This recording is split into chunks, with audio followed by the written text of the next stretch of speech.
बात उधर से सुनाई के मिलल और बढ़िया बढ़िया धुन तराना बाबा तनी मास्टर साहब कुछ बजावा अब वो करे बात फिर तब हम बताइए।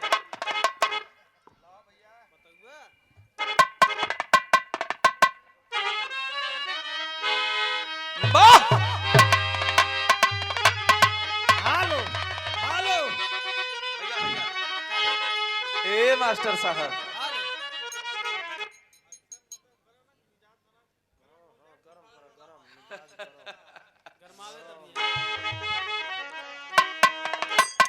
कोशिश हुआ रे भैया।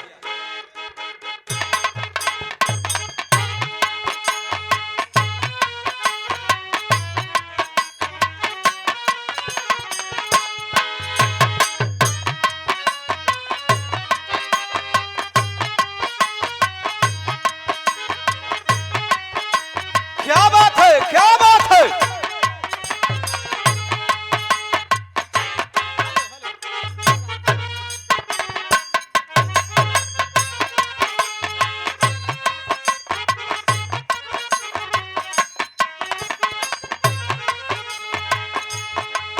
ये हमारे मास्टर साहब गीत बजावत बा है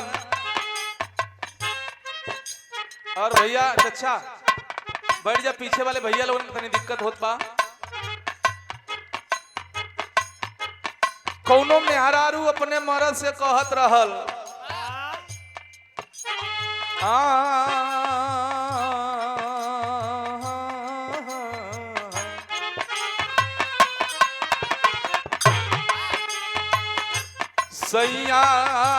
सैयारी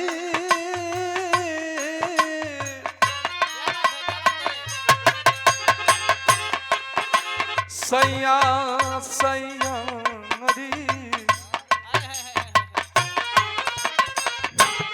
यह कहे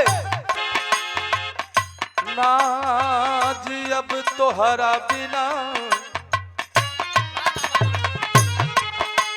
दुल्हन कहे नाजी अब तोहरा बिना आज बुझाइल हा।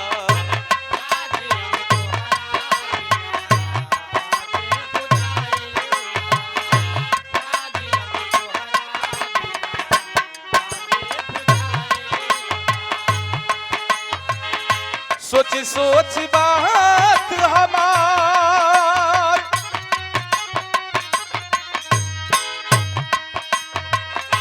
सोच सोच बात हमार रोवा गन गनाइल हा।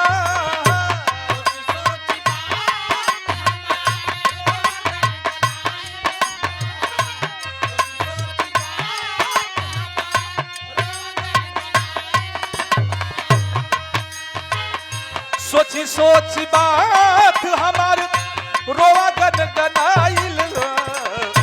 नाजी अब तोहरा बिना आज बुझाइल हा।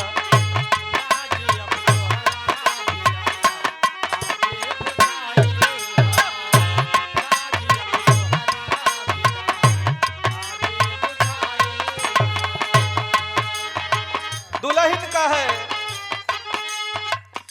संगे जिए मरे के खैले रहल क्रिया आज काहे भूल गइल हमरो फिक्रिया।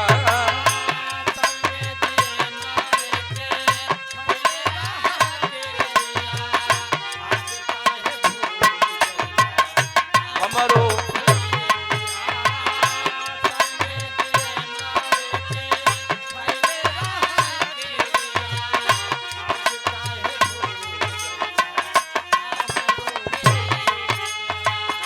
सोच सोच बात हमार रोवा गन गनाइल हा।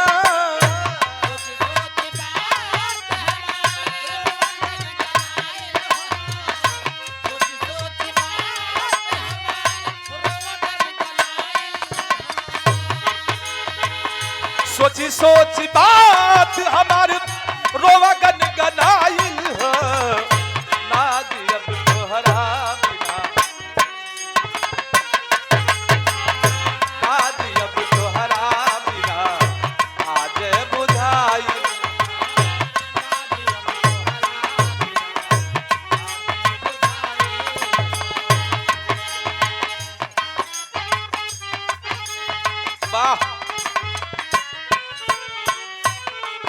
ए आरती राज, हम तो अके ना कहते भैया, ऑपरेटर भैया। अब वैसे भी तू जाने लू हमसे बड़ा रहीस गवैया सादे बिरहा जगत में क्यों हुई।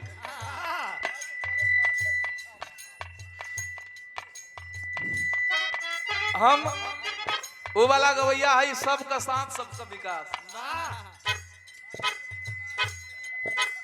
सभी अपने हैं।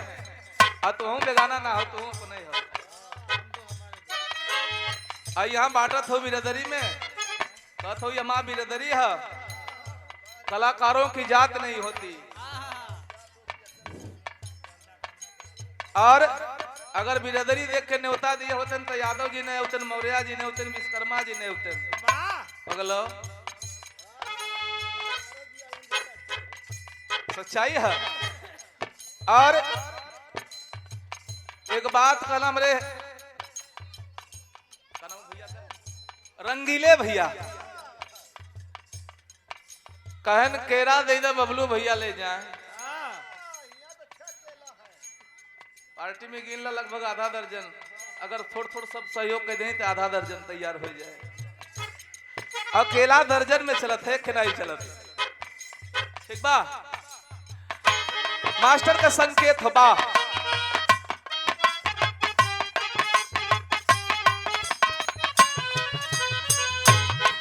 कौनो दुल्हन अपने दुल्हा के कहत कि जब बियाहवा कैला दुल्हन बनौला, बड़ा मान सम्मान से घरे लियौला, महीने 2 महीना में तो के कमाई कैसन बाई चढ़ गल कि हमके घरे बैठा के चल गईला बहरे। ये जाने ला कि ना, जवन सच्ची पतिव्रता औरत रहली वो खाली अपने मर्द के अलावा केहू के ना देखली। हम का करी बतावा, हमार गुजारा कैसे होई। दुल्हा कहते पैसा भेजे थे, पगली कह पैसावा खाब, पैसावा ओढ़ब, पैसावा बिछाइब। हमार बात सुना का कहे,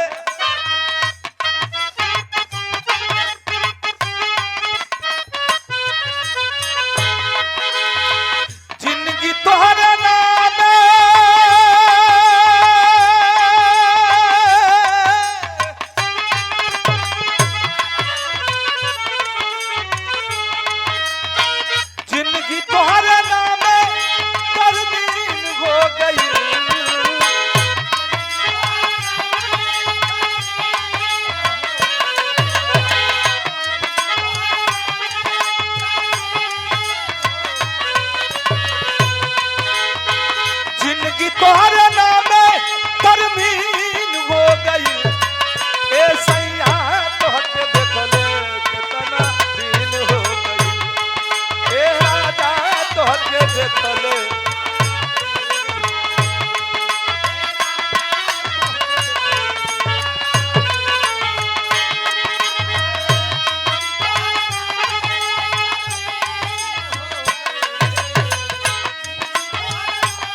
मर्द और मेहरारू मन से धू एक दूसरे के पूरक होते हैं, इसीलिए कहा जाता है अर्धांगिनी।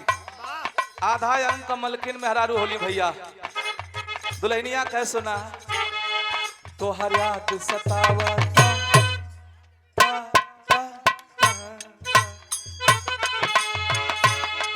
तो हर याद सतावता, हमरा के रुलावता।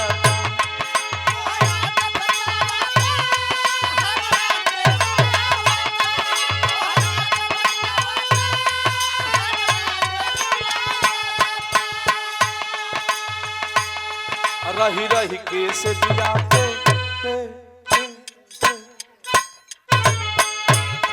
रही रही के से दिया पे। ए आरती फीलिंग ऐसे मौका कर दो, समोसा वाली फीलिंग, कलाकार के अंदर फीलिंग हम तो के ना कहते। मतलब पैसा मिले चरवा चाहे मत मिले, लेकिन हम कलाकार अपने कला को निखर करके प्रस्तुत करें। कला में एकदम मंच करके प्रस्तुत करें। तोहर याद सतावता हमरा के रुलावता रुका रही रही के से जिया पे हई जियरा छछनावता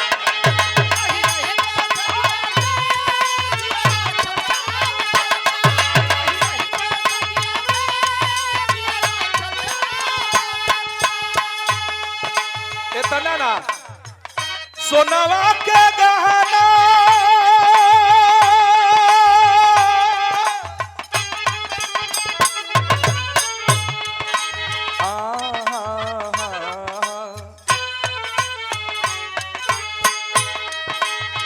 सोनवा के गहना सब टीन हो गई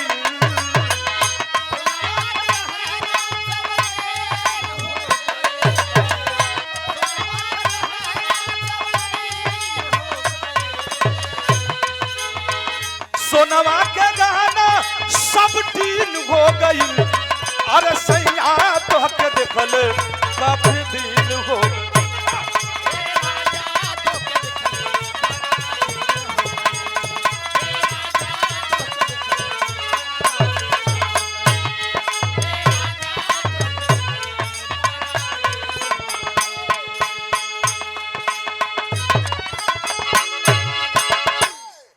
अच्छा भैया एक भैया कहलन के बबलू भैया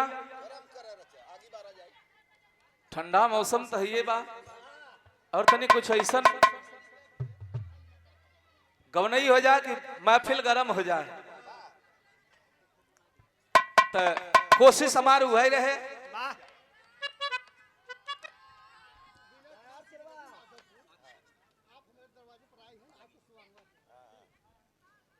और श्रीमान विनय कुमार सेक्रेटरी साहब आप माधोपुर की धरती से सुंदर पुष्पहार और सादर 100 रुपया पुरस्कार देकर के सम्मान किए और आदरणीय सेक्रेटरी साहब ने कहा कि हमारे दरवाजे पर आप आए हैं तो बहुत बहुत आपका भी हमारी ओर से सादर सम्मान और प्रणाम। उपस्थित दरवाजे पर सभी जनता जनार्दन को मैं पांव छू करके प्रणाम करता हूं और धीरे धीरे आप लोग खाते रहा खाना भी होता रहे गाना भी होता रहे और जेकर मर्जी करे धीरे धीरे देते रहा क्यों से जबरदस्ती नहीं बा जेकर प्रेम हुई जेकर ममता हुई वो आए के कुछ ना कुछ आप लोग देते रहा तो कलाकारन में एनर्जी बनी रहे। तनी मास्टर साहब कुछ नया चीज बजावा बढ़िया चीज बजावा।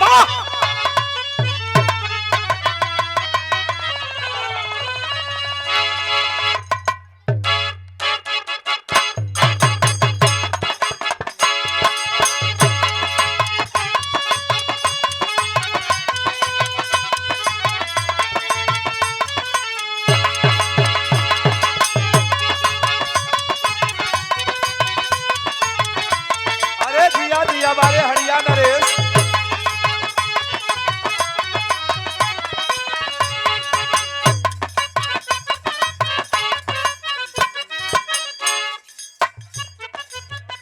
अभी देखा अर्थिंग का काम करी ये लोगन में गर्मी दौड़ाई हीरो हीरोइन से कहता और ये जगह पर मान ला थोड़ी देर के लिए ये बबलू दीवाना आरती राज से कहत बा का कहे मास्टर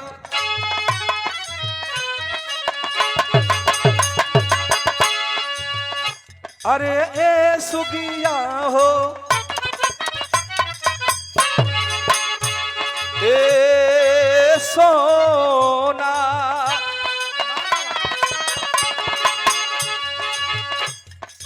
का कहे हीरो हीरोइन से भैया खेसारी लाल जी का गाना होता अरे बड़ा झरले बाड़ू काजर मरले बाड़ू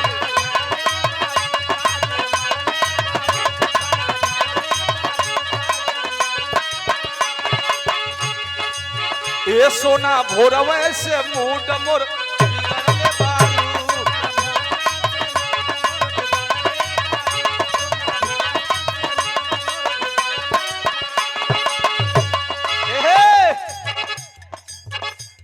मैडम मैडम अरे बड़ा झरले बाड़ू काजर मरले बाड़ू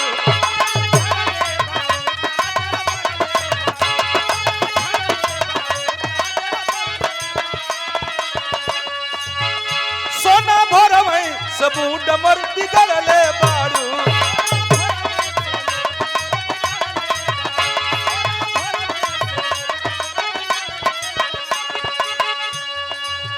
अरे देखा पहले से ज्यादा मन आज करता हो आज करता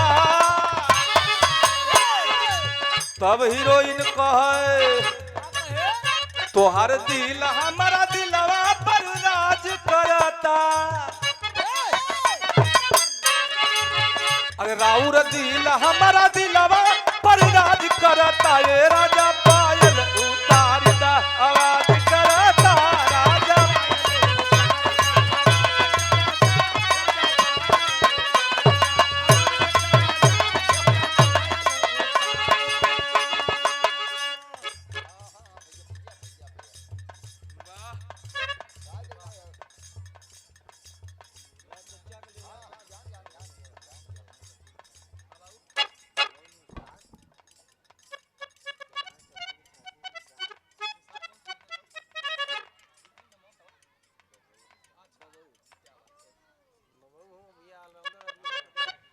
ये देखा ऑलराउंडर 4 बजे भोर से कि बाबूजी के जब खोजबा तो माई गंगा जी के गोद में मिली है श्रीमान बबू निषाद जी और बिरहा सम्राट बिरहा के बड़े ही शानदार गायक और नायक बड़े भैया राम जन्म जाबाज टोपी वाले आप उनके साढ़ू हैं और बिरहा अध्यक्ष क्या बात है मेरे बाबू की ओर से सुंदर पुष्पहार और 100 रुपया पुरस्कार देकर के सम्मान किया गया लेकिन कहना बा कहतन सादा सादा मत गावा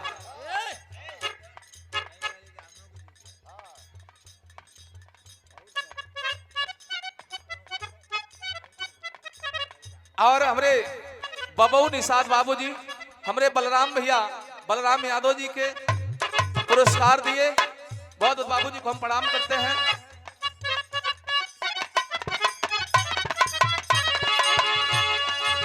अरे बड़ा झरले बाड़ू काजर मरले बाड़ू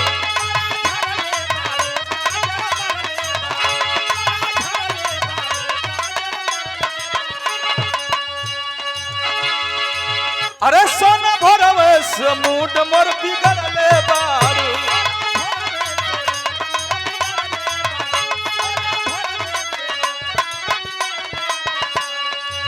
अरे देखा पहले से ज्यादा मन आज करता हो आज करता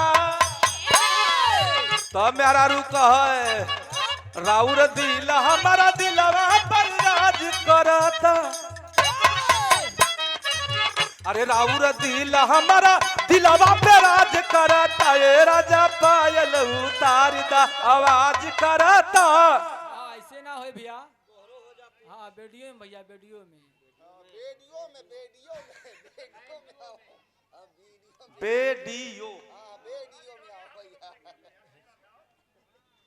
इतना भैया लोग बैठा बन केहू का मन नहीं बा देखा उधर से हिलाई न है अगर एक लोग हिला में तो मजा आई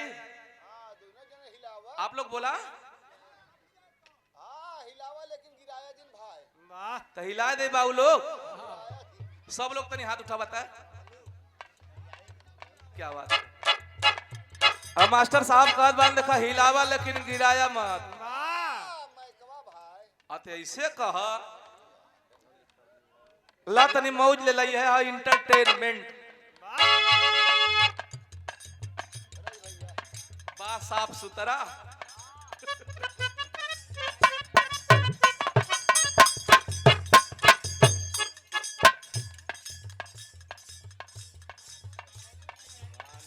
एकदम तैयारी में है बाबू एक जानला कतई बक्सब नहीं है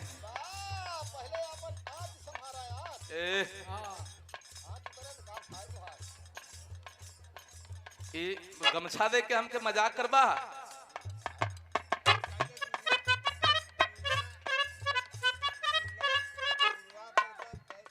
देखा भाई लोगन सब लोगन का मिजाज बा।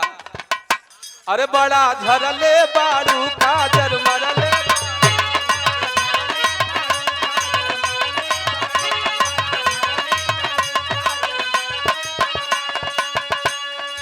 और बाबूजी की ओर से 20 रुपया पुरस्कार, बहुत बहुत चरणों में प्रणाम है। ये सोना भोरव से मूड मोर,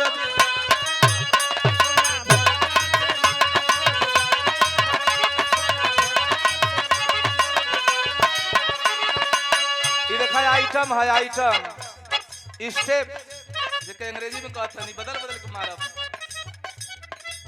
अरे बड़ा झरले बारू काजर मरले बारू,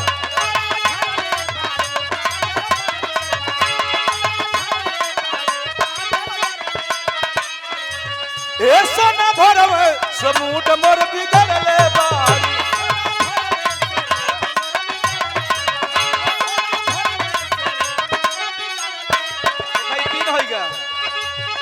तीन होइगा, तीसरा रहा। देखा पहले से ज्यादा मन आज करता हो आज करता।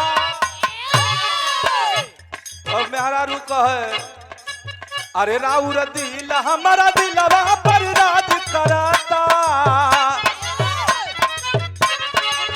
अरे राउर दिल हमारा दिलवा पर राज करता। ए राजा पायल उतारी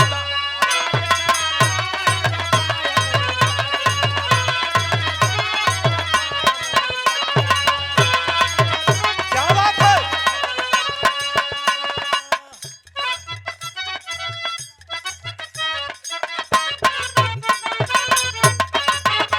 दिखाई मास्टर कमरे गीत बदल गए। कोनो में हरारू अपन मन सपना सजावता। विदिया लगवली अरे बिंदिया लगवली। फौजी भैया विदिया लगवली, कजरा लगवली, सैया बिन नकुलिया के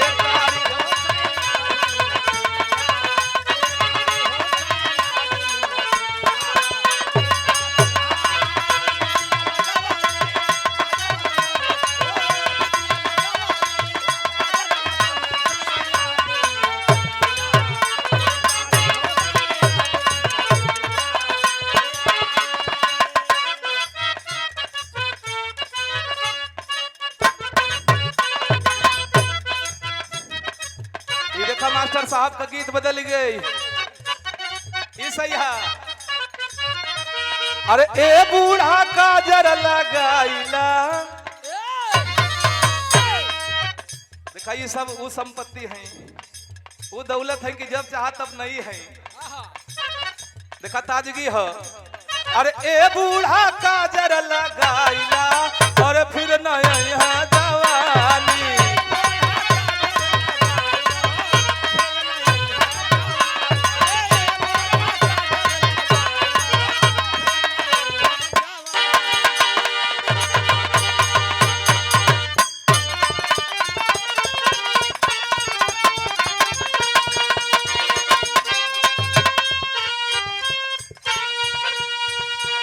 आई देखा यूट्यूबर हमारे भाई सुनील यादव जी और शीतल यादव जी, दोनों भैया लोगों का भी बहुत बहुत धन्यवाद। और मंच के माध्यम से कलाकारों की ओर से आपका स्वागत सम्मान है। देखा ये मास्टर साहब नया चीज परोसत बयान, बड़ी जोर हल्ला मचल आवाज कर रहा बबीता किन्नर। कोनो मेहरारू का दर्द है। मेहरारू अपने मर्द से फोन पे कहत बा कि ये जी खाली दिल्ली है रहबा कि हई दिल के करीब है बा कहे।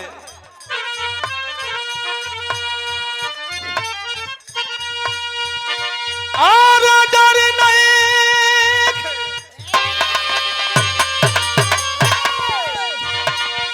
तेरे नाम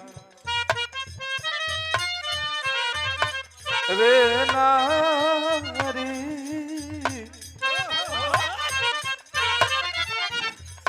दुल्हन का है कि डर नहीं खे हमारा रे चाहे और डर नहीं खे अब हमारा चाहे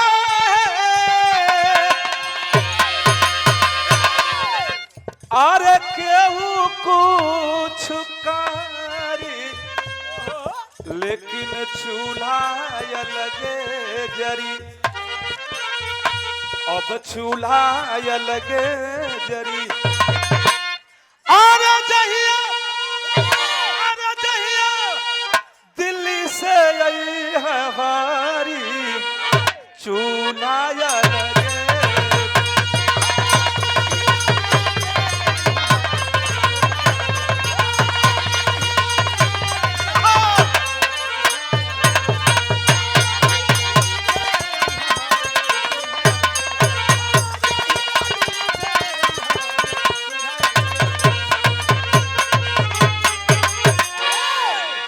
अच्छा भैया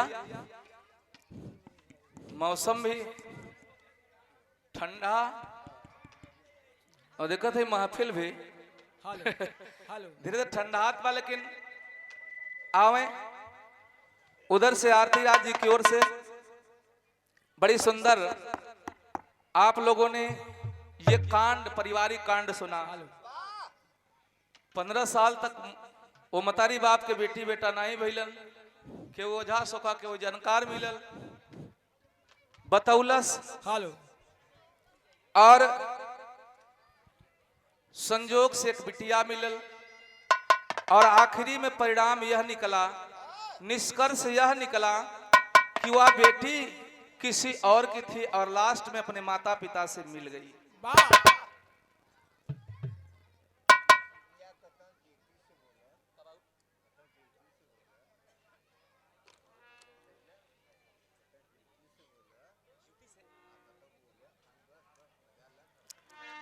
और हमारे बबू निषाद बाबूजी आपके द्वारा सादर 100 रुपए का पुरस्कार और बाबू का कहना बतनी गरम मिजाज से बिरहा गवा और हो सके तो बिरादरी वाला बिरहा गवा तो हमार मन बन गल कि जिस समाज के आगे अपना प्रस्तुत कर रहे हैं वाह आइए इसी परिवार के दो ऐसे सपूत दो ऐसे रणधीर दो ऐसे रणबाकुरे जिन्होंने अपना परिवार नहीं देखा वाह अपने घर गृहस्थी नहीं देखी अपने माता पिता को नहीं देखा बल्कि इस देश को देखा देश की मिट्टी को देखा और देश की आन बान शान को बचाने में अपनी जिंदगी लगा दिए बाबू अपना जी जान लगा दिए। वाह आइए दो ऐसे शेरों की गाथा आप लोगों के बीच में प्रस्तुत करता हूं कि वाकई में ये बिरहा सुन के आप लोगों का खून गर्म हो जाए और बिरहा में ये मेरे बिरहा में वीर रस मिली करुण रस मिली श्रृंगार रस मिली वाह ऊखी का रस मिली तार बाऊ लेके आई है वाह ये ठंडी में आहा बाऊ। तो आइए मास्टर साहब के स्वर लेके आवा बा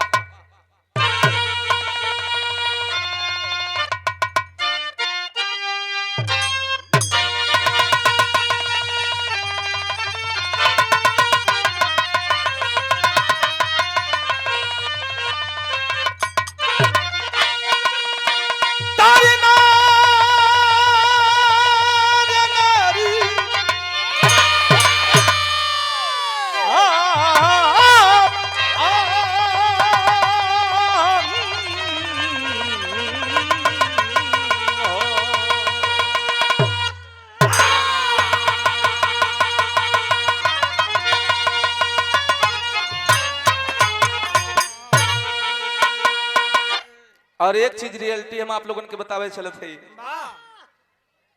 भैया बबू चाचा बड़ा कम सुने के मिलेला और बड़ा कम न्यूज पर भी देखे के मिलेला कि किसी बिंद परिवार किसी निषाद परिवार का बेटा फौज में या कोई अफसर बना। वाह बाबा। कुछ ऐसे गिने चुने हमारे भाई देश सेवा के लिए उतरते हैं और उनका नाम कुछ लोगों की वजह से दबाया जाता है। लेकिन वाह क्या सोच होती है उन सपूतों की, जिस दिन से शरीर पर वर्दी चढ़ जाती है बाबूजी, एक जवान की क्या सोच होती है। तनी रुका बाबू, तनी गरम कर दे।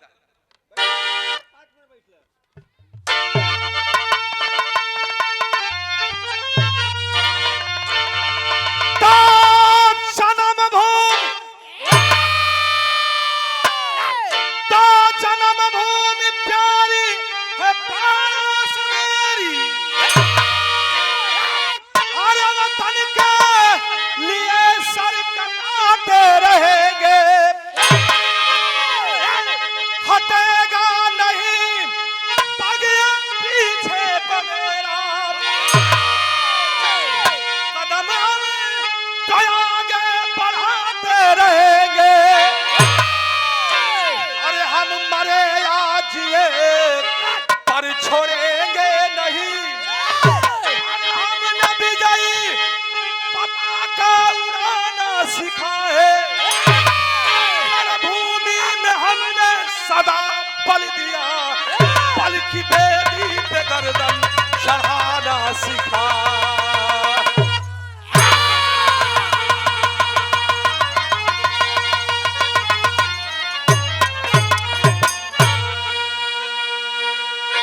एक जवान एक सिपाही की क्या सोच होती है बाबू। मर जाएंगे मिट जाएंगे लेकिन हमारे देश के ऊपर कभी आंच नहीं आने देंगे। लेकिन बिरहा में हमरे एक लाइन कवि जी बड़ा रंगीन गजल का भाव दिलन।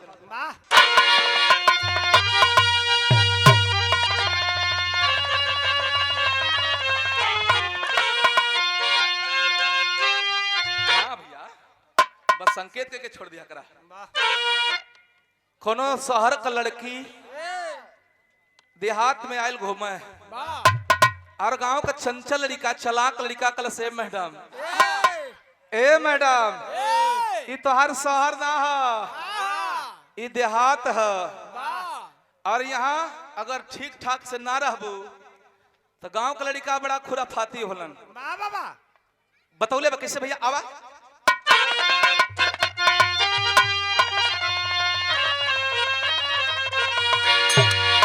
अच्छी लड़के हैं हाँ लड़के हैं मुहल्ले के शैतान मेरी लैला।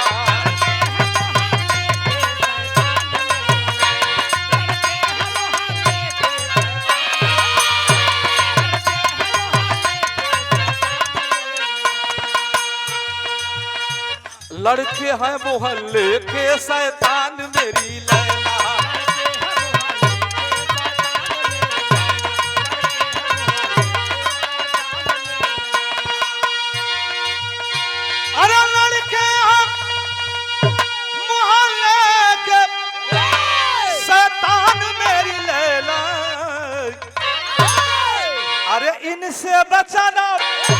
इनसे बचाना अपनी दुकान मेरी लैला।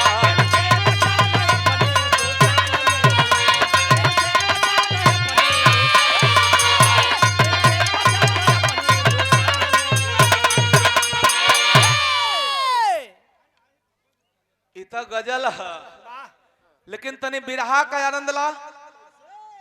मन सेधु होवे के कैसन चाही पंच लोग। मर्द का परिभाषा का होले भैया मास्टर साहब। एक कहावत है ठेठ में कि घर हो शहर में। भैया भैया बड़का भैया ए साहेब तनी सुनबा तब आनंद आई भैया। पुरनिया लोग कहलन कि घर हो शहर में चाहे ओरे रहे, यानी शहर का संसाधन शहर का सुख सुविधा देहात से हट के रहता है। कौनो चीज अब पट दे मिल जाए तो घर हो शहर में चाहे ओरे रहे और सड़क होई पक्की, उबड़ खाबड़ नहीं, खड़ंजा मनंजा नहीं, सड़क होई पक्की चाहे कईयो मोड़ई रहे, और दूध होई भैंस का, दूध होई भैंस का चाहे थोड़ई रहे, और मर्द होई शानदार चाहे कमजोरे रहे। जब वो कमजोर ही रहे अपने खाली हाड़ पे चले भैया, तो वो कितना शानदारी होकर दिखाए। लेकिन बात का पक्का, जे अपने बात से दिहल जबान से नहीं हटल वही सच्चा मन से धूबा हुआ का बाऊ भैया हो। लेकिन गौर करेंगे मर्दन का परिभाषा, वीरन का परिभाषा कभी नहीं।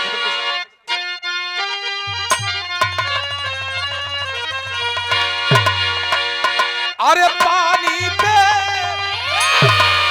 अरे पानी पे, अरे तो पानी पे मर मिटे जो शानदार है वही,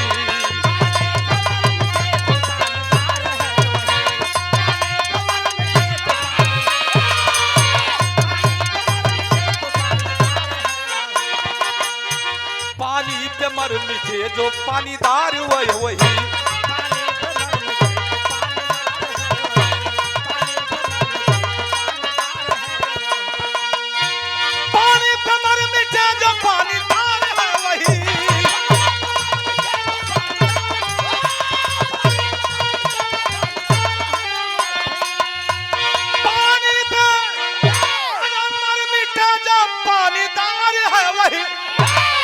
अरे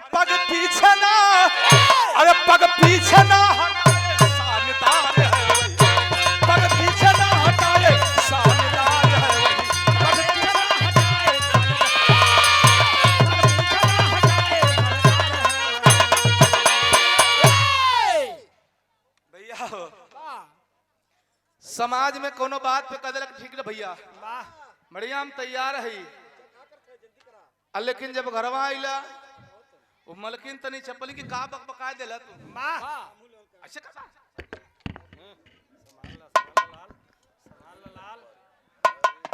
ये जाना था बैजनाथ यादव बाबू का जोड़ई थवन बाबू हमारा, और इन्हों का तनी हम सम्मान करत ही, आप लोग तनी ताली बजाए के हमरे बबू बाबू का सम्मान कर, ताली बजा के आप लोग सम्मान करिए। क्या बात है,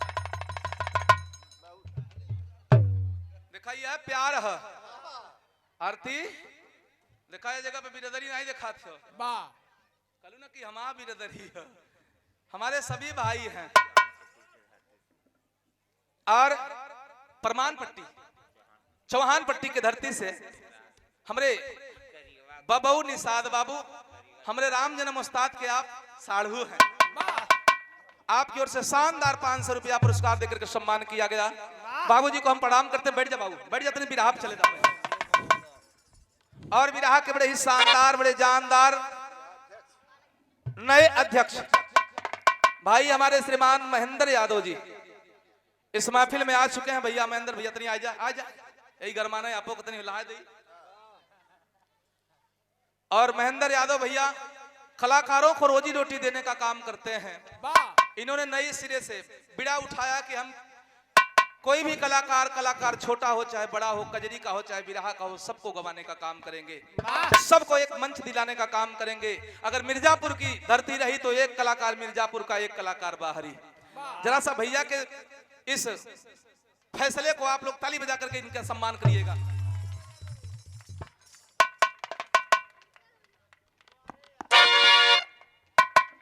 और यही से हमारे बिरहा के स्टोरी की शुरुआत हुई।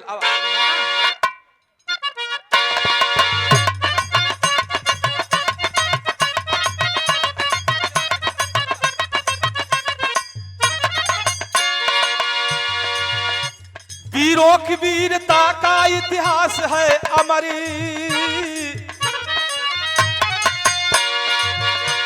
वीरों की वीरता का इतिहास है अमर, पग पीछे ना हटाए भले कटा दिए वो सर।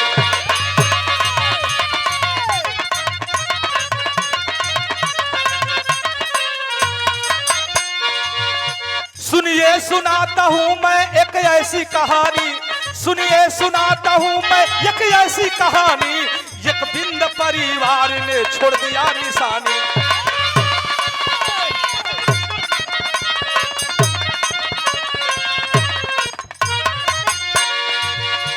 थे रामनाथ बिंद जी बलिया में निराला, थे रामनाथ बिंद जी बलिया में निराला, बड़े लाड और प्यार से 2 बच्चों को पाला।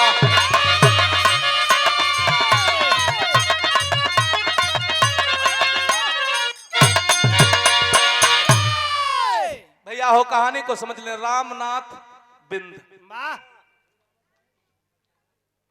2 बच्चे, एक बच्चे का नाम सुभाष बिंद, दूसरे के लड़का का नाम विनोद बिंद। दोनों बचवन के लेके परिवार चलावतन भैया हो। अब संजोग देखे रामनाथ बाबूजी का धर्म पत्नी है दुनिया में ना है। बड़का बेटा सुभाष बिंद अब तनी पढ़ लिख के खा पी के आ भोरे भोरे दौड़ धूप लगा के अतनी नौकरी चाकरी के तैयारी में बा। यार बाबूओ जी मनावे कि हे मालिक बेटुआ का कोनो नौकरी चाकरी लग जात तो तनी दिन दूसर हो जात। और हमारे बाबूजी आप श्रीमान चौहान पट्टी से बहु निषाद बाबू, आपके द्वारा 51 रुपए का पुरस्कार बाबूजी को हम पांव छू करके प्रणाम करते हैं, आशीर्वाद की कामना है। लेकिन भैया हो ये देखा भी रहा खास तौर से मेरे लड़का नयका नयका भाई लोगन की कहानी पसंद आई, बाबू लोगन के कहानी पसंद आई, माता बहन लोगन के कहानी पसंद आई, बुढ़वा बाबू लोगन के कहानी पसंद आई। कार करेंगे रामनाथ बाबूजी यह मनावा कि मालिक बेटुआ का कोनो नौकरी चाकरी लग जा, छोटका तबे छोट बा। लेकिन कहा जाता है बाबू अगर सच्ची श्रद्धा है, सच्ची लगन है, सच्ची निष्ठा है ईश्वर के प्रति तो मालिक एक ना एक दिन आपकी जरूर सुनेगा। आखिरकार संजोग देखें बाबू भैल का तनी आवत बिरहा में गीत लगे मास्टर आवा।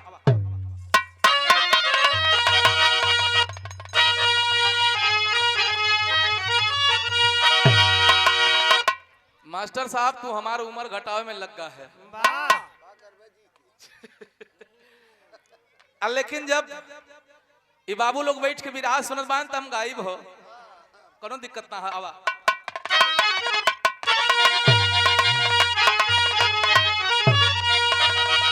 अरे सुन कैला बालम, अरे सुन कैला बालम की, अरे कचौड़ी गली सुन कैला बलमो, यही मिर्जापुर के कैला गुनाजार हो, कचौड़ी गली सुन कैला बलमो।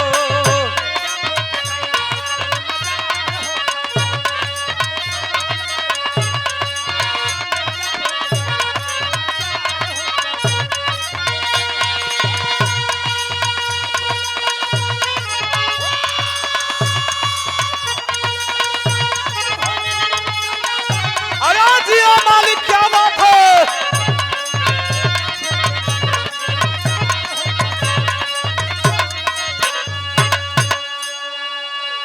लेकिन मेरे बाबू बाबू का आदेश बा कि यह गीत बल्ली गुरुजी बसवा वाले ओ गौलन का गौलन तनी मास्टर आवा। अरे छुआई जाए राजा,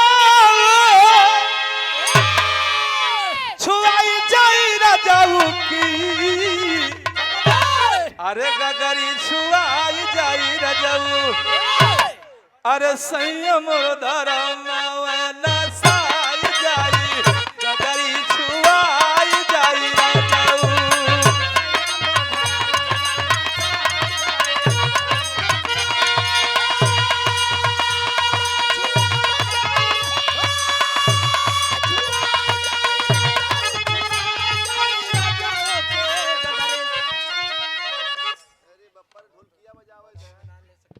बाबू बाबू पीछे से आके दिया कर ना, सामने से दिया कर। और हमरे शानदार 200 रुपया पुरस्कार हमरे बबू निषाद बाबूजी के द्वारा बहुत बहुत आपके चरणों में प्रणाम आशीर्वाद की कामना है। लेकिन वाह तनि बिरहा पर गौर करेंगे बाबू भैल का तनियावत है।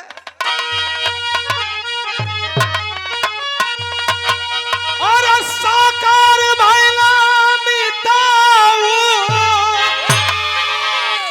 साकार भैला मिताऊ की, अरे सपना साकार भैला मिताऊ, यही जिंदगी से मिटल आधियार होती, सपना साकार भैया मिताऊ।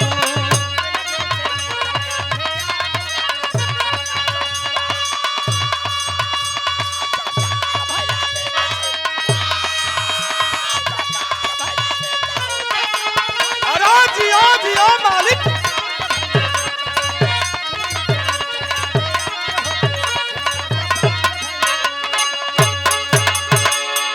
अच्छा तो बाबू का सपना का पूरा भैल। अरे बड़ा बेटा पाई गई ना अब फौज में नौकरिया, और छोटा का पढ़ाई करे दे के भिखारिया।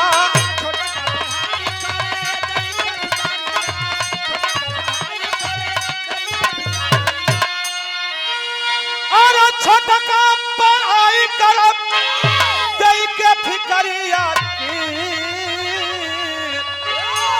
अरे सपना साकार भैला मिताऊ। बड़का बेटा सुभाष बिंद आर्मी बीएसएफ का जवान हो गया।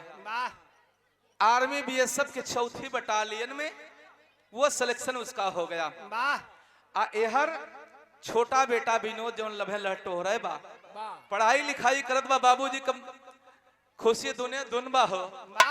पुरनिया आदमी चले तो बड़की पगड़ी कपार पे बांध के चले, और जब गांव में निकले तो लोगन को जरमी पैलगी करे वालन का लाइन लगे। बड़का बाबू पालागी, बब्बा पालागी, दादा पालागी, चचा पालागी, ए भैया। लेकिन वाह धीरे धीरे कुछ और समय बीतल बा, लगभग 2.5 साल का समय बीतल पंचो। एक दिन पिताजी के कुछ ऐसा खबर लगल छोटका बेटा के लेके, विनोद बिंद के लेके कुछ खबर गलत सलत मिलल बा। चलन हा कॉलेज पर पता लगावे बदे आ गइलन। एक लइका से पूछलन कि भैया रे हमरे लइको के देखले हा, विनोद बिंद नाम ह। कहला तो ये बड़का बाबू ये तो हाल लइका तो अपने क्लास में ना ह।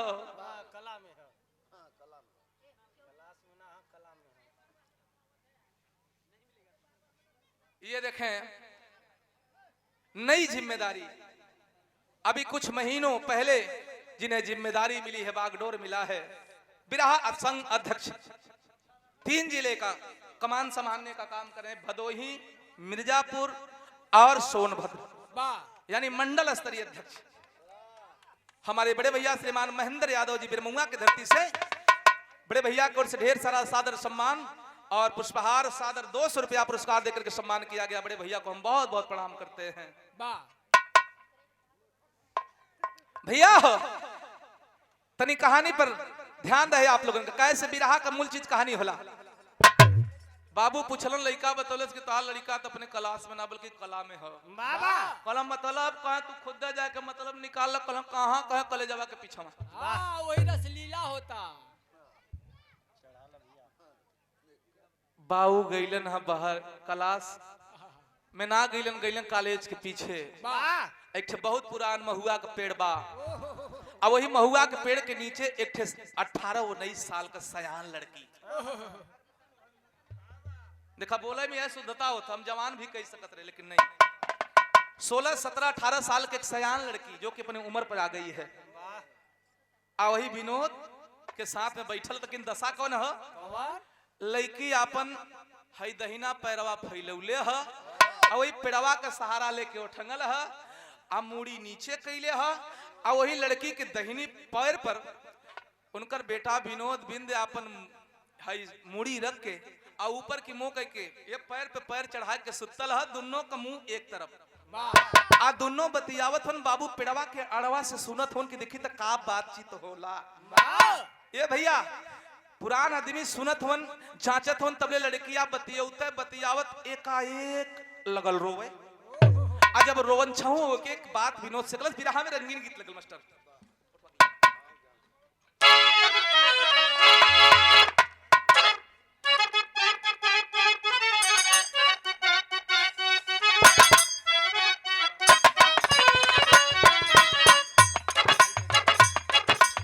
वो है गीत का लाइन है, उठावा के ललिया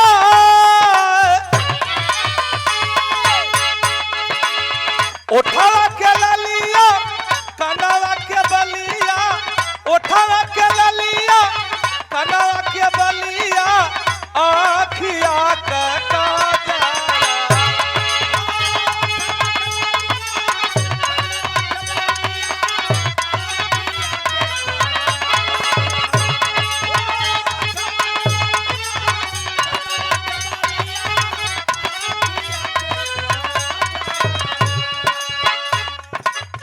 ए भैया ये तो गीत है लेकिन गौर करेंगे, वो लड़की वो लड़का से का कथ बाबू सुनत हन पेड़ के आड़ में का लड़की है कलश छोड़ा बाजो सगावा,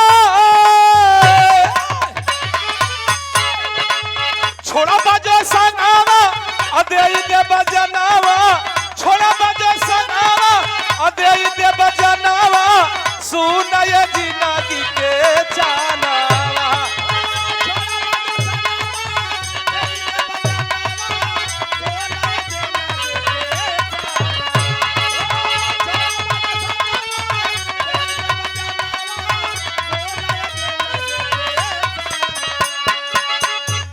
लड़की कहलस देखा हमार तोहार प्यार ऐसे मोड़ पे आ गल बा, अगर ये जगह पर हमार साथ अगर छोड़ देबा तो हम जहर माउर खा के अपन जान दे दे। हम लइका करे ले पगली हम ये ना है तू काहे जान देते हो, छोड़ा बजे संगावा दे दे बजनावा, सुनय जिंदगी के जानावा। त लड़का कहे कहे तोहारे ही नामावा से धड़के करे जावा, तोहरे ही नामे हमार जानावा, अरे तोहरे ही नामावा से धड़के करे जावा, तोहरे ही नामे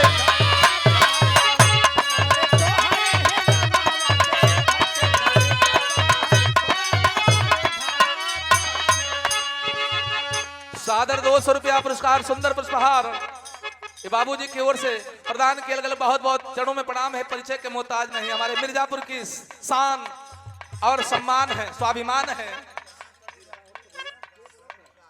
चहानपट्टी से ये बाबूजी के द्वारा 200 रुपया पुरस्कार, बहुत बहुत चरणों में कहानी का आनंद ला बाबू, देता रहा सुनता रहा। तू न उनका बतिया बाबूजी सुनी गई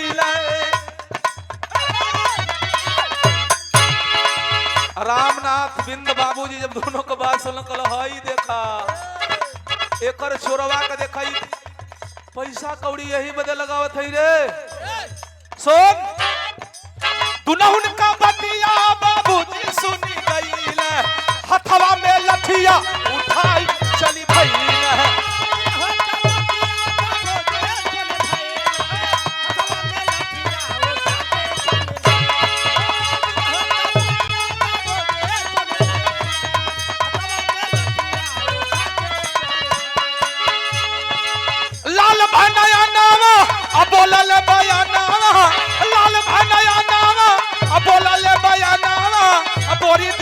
तू हमार नामा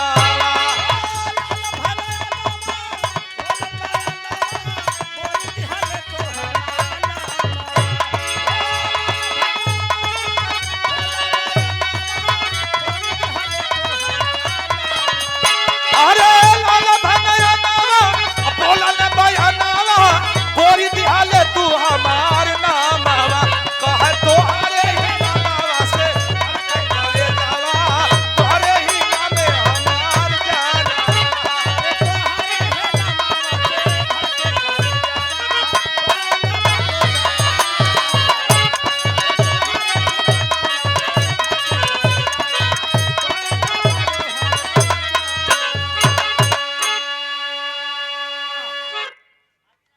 कह जहर माहुर खैबू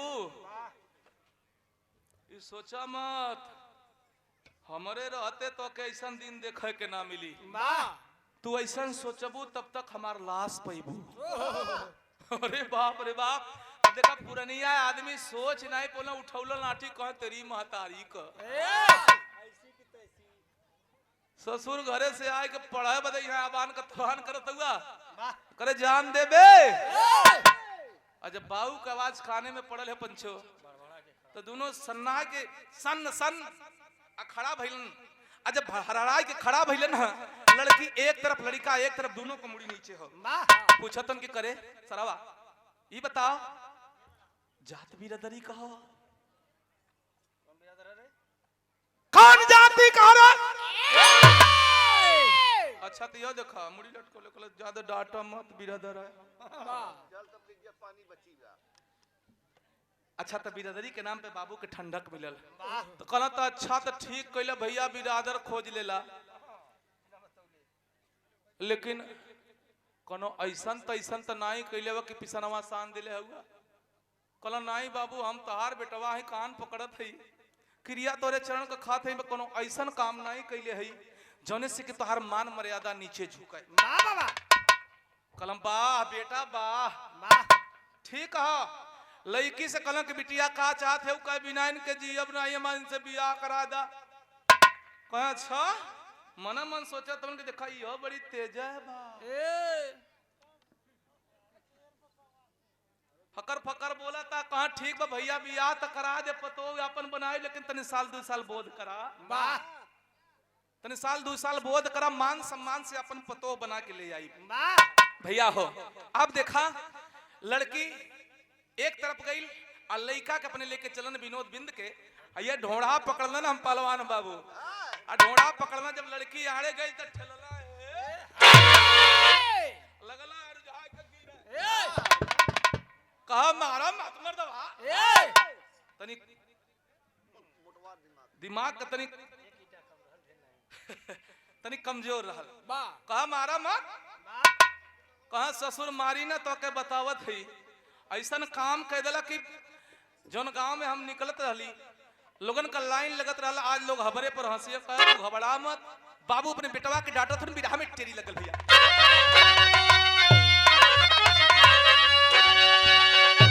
काहे कि अरे लगावले कुल खानदान में दागी अरे मरे राम राम अरे लगावले कुल खानदान में दागी काहे कि जान से बढ़ के दुनिया में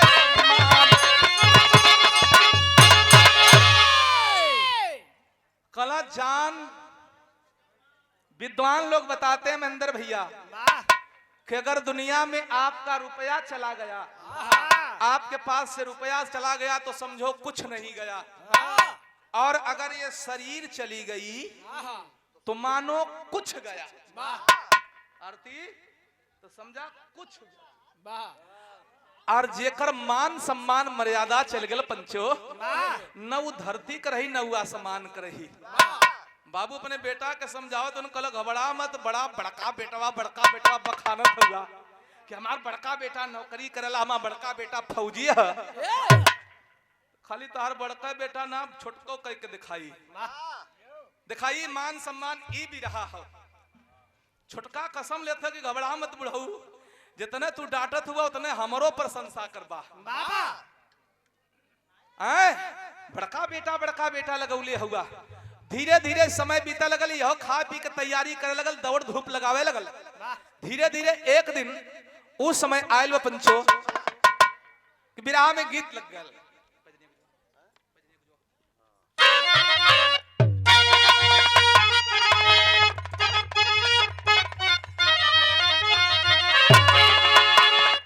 देखा ये गीत वो गीत है भैया ये गीत के गौले में खून और पानी भैया इनमें 2 तरह का ब्लड सुखत है उजरका भी ललका भी।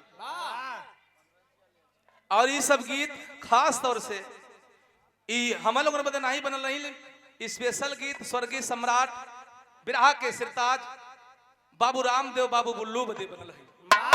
तो हम आप गवैया गाय के काम अपन चलावत हो लेकिन गाँव में वो लोग कैसे गाँव भैया तनी आवत है।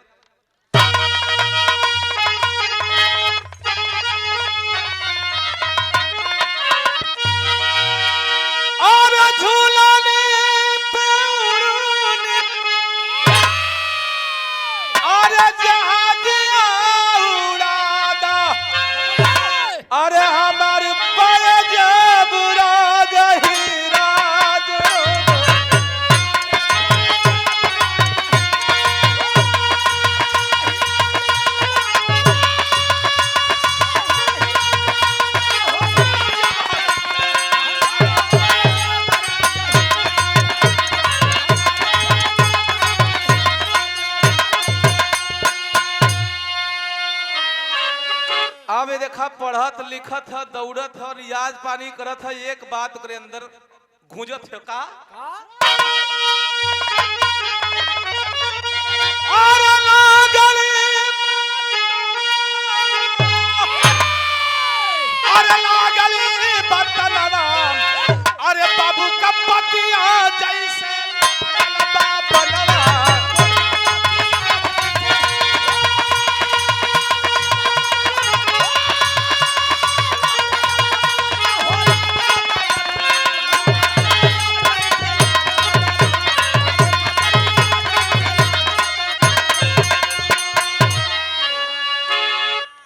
वाह बाबू का देखा बात का चोट बड़ी बेरहम होले पंचलोक तीर तलवार बरसा गणासा गोली बम से ज्यादा काम करेले अभी देखा बात का चोट इतनी बेरहम हो कि बबुए का बात लग गई कल घबरा मत साबित करके दिखाई एक दिन पेपर उठौलस देखलस कि आर्मी की खुली भर्ती गोरखपुर में आप तैयारी करत हो कैसे तैयार का भैया अरे भैया कबर दिन अरे बदन पे चढ़ाया जाकर के भरती में लाइन लगाया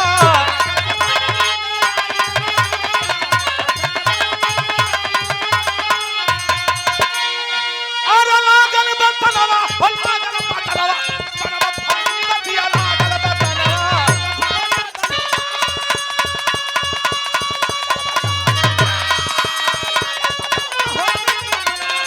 जियो जियो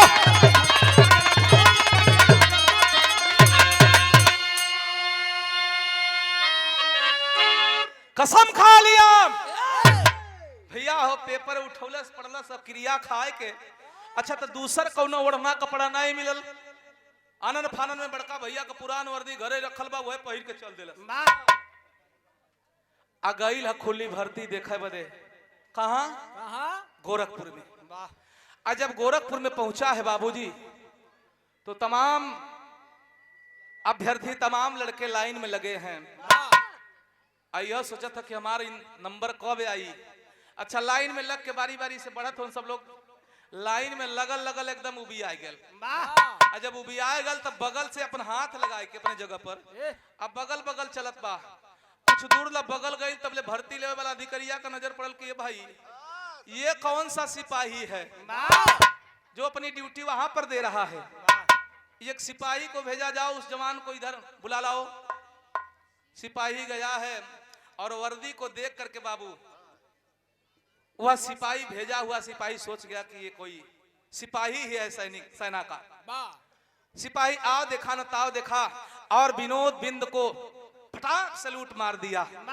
जब ही सलूट मरले बा तो यह देखा यो कम नहीं बा यो पैर पटकलस सलूट मरलस तबले सिपाही पूछ दिलस कि सर किस पद पर आपकी पोस्टिंग है नियुक्ति है कलस कि हम पोस्टेड अब ना है मैं पोस्टेड नहीं हूं भर्ती होने के लिए आया हूं जब इतनी बात विनोद के मुख से वह सिपाही सुना है बाबू तो उसे अपनी हिनाई समझ में आई अपनी अवहेलना समझ में आई कि मैंने एक साधारण से बच्चे को सैल्यूट कर दिया वह सिपाही तम आ जाता है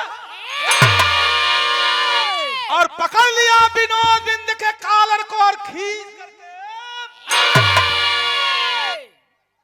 कॉलर पकड़ के जब एक तमाचा ही गलवा पे मरले बा विनोद बिंद के अच्छा तो खियावल पियावल घरे का दुलेरुआ बिंद परिवार का सिंगार लाल इहो सोचलस कि अब ठेंग पे गई भर्ती चाहे सरती अब होई चाहे न होई लेकिन इन्हें ससुर के सिखावे के बाद एक हाथ से कॉलर और दूसर का हाथ से बेल्ट और सिपहिया का पकड़ के और लागल ही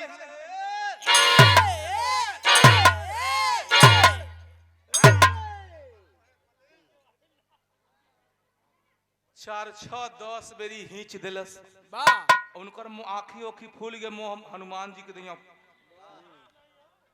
ओठ ओठ कट गया भागा भागा सिपाही आया साथ यह कोई सिपाही नहीं है कौन है ये एक साधारण लड़का है एक अभ्यर्थी है भर्ती होने के लिए आया है अब देखा वह सिपाही कि बात सुनकर के अधिकारी लाल हो गया। आ हर मनवा मनवा सोचा था कि हे भगवान हम तो अली भर्ती होए बदे, बाबू वैसे ही हमार परेशान रहलन, हमके बिगड़लन डांटलन, लेकिन अब ऐसा सुनी है कि बेटवा जेल में बंदे हो तो बाबू हमार एकदम आग बबूला हो जाई है, हमके जिए ना दई है। अब लगत है कि जेल में चकरी पीसे के पड़ी। अधिकारी के सामने पेश हुआ, कहा साहब मेरी गलती नहीं है। हंसने लगा हुआ अधिकारी की, ये देखो मार झगड़ा किया, फसाद किया और कहता है कि मेरी गलती नहीं है, तो गलती किसकी है? कहा आपके सिपाही ने हमसे पूछा, हमने जवाब दिया और सिपाही ने अपनी बेइज्जती जान करके हमारे ऊपर थप्पड़ चला दिया। तो मैं सेना का सिपाही बनने के लिए आया हूं, हमसे बर्दाश्त नहीं हुआ, हमने जवाब देना जरूरी समझा। तो देखा बाबूजी, कहल जाले कुछ करनी कुछ कर्म गति कुछ मालिक का लेख। बाढ़ पूत पिता के धर्म में खेती उपजाई में। देखा बिगड़े वाली बात यही जगह पर बन गई। अधिकारिया के झोंच गई बतिया कि हाई देखा, सिपाही को बुलाया, कहा यहाँ आओ सिपाही खड़े हो जाओ। अरे असली सिपाही बनने लायक असली जज्बा इसके अंदर है। सीमा पर ड्यूटी देते हो, एक गोली चलाओगे तब तक उधर से पाकिस्तानी धड़ धड़ धड़ धड़ 20 गोली चाप देंगे। अरे शानदार है, शानदार है। इसके अंदर वो धधकती हुई ज्वाला है जो दुश्मनों को नस्तनाबूद कर देगी। कहने का मतलब पाकिस्तान की तरफ से एक गोली आई तब ले 20 चाप दी। एक थप्पड़ का जवाब 20 थप्पड़ 10 थप्पड़ मार के दिला था। हम मनो मनो कर लेडू फूटा तक लगा था कि अब जुगाड़ बन जाई। देखा भैया हो, शरीर का नपाई भल, फिजिकल भल, मेडिकल भल, अब तय हो गल कि ट्रेनिंग चली। 90 दिन का ट्रेनिंग चली। अब मनवा मनवा सोचा था कि बुढ़ऊ बाबू के भाई ना बताई, अब यही लगे वर्दी वर्दी पहन के ज्वाइनिंग लेटर लेके तब चला। यार हिताई नताई पता लगावत होन कि कहां गल तरह पगला, पढ़तो लिखत ना है ये भैया। ट्रेनिंग पूरा भइल बा, आ ट्रेनिंग पूरा कई के देही पर वर्दी पहिर के ज्वाइनिंग लेटर लेकर के बाबूजी और 1 किलो मोतीचूर का लड्डू लेके बाबू का दर्शन करे पहुंचल बा।